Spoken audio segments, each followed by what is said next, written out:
everyone, it's Audrey, and when I find a recipe that is simple, tasty, and healthy, I just have to share it.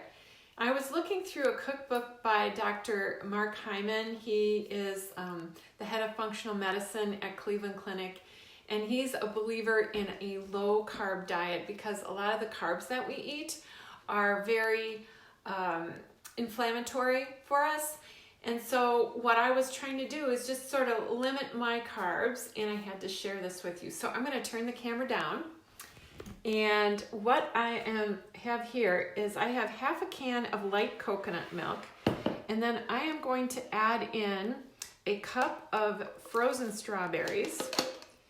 And this has 2 tablespoons of chia pudding. And if you've had chia pudding before and don't like it, this is, I'm putting this in a blender, so it's a little bit different.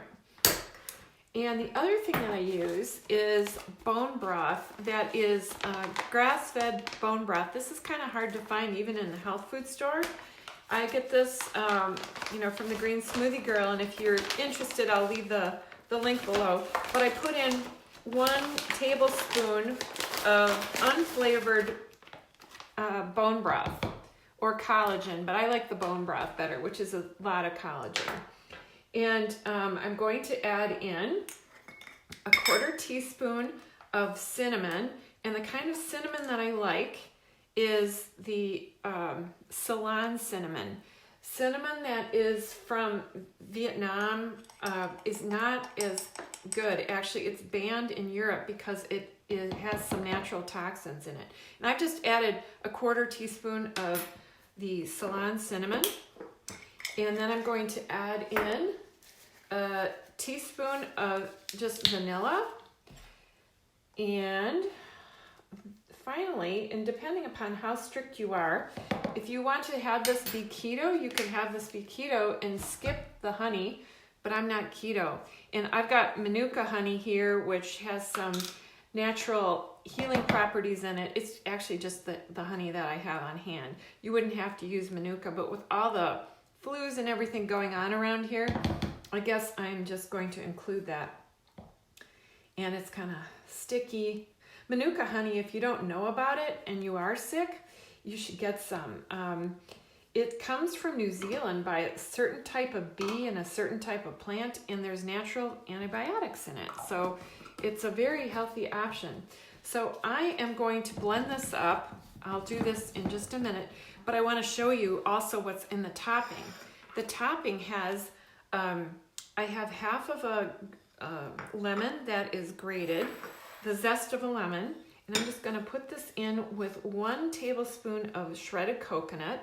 And then my favorite is these toasted nuts. I have some toasted pecans that I just dry roasted, in the pan. I just heated it for about 5 minutes. You got to watch this really carefully because they can burn very easily.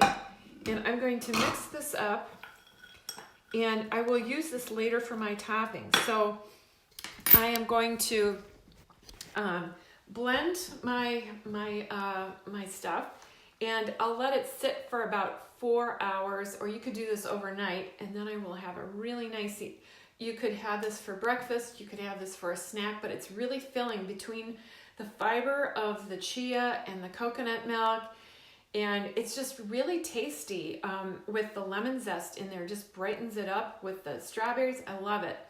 So I just wanted to share that with you, and I'm going to leave a link to the collagen, the bone broth powder below. I love this stuff, and it's really hard to find grass-fed natural bone broth, and I use it for all kinds of things. So anyway, thanks so much for watching, and today is Go Red Day, so wear some red. All right, thanks.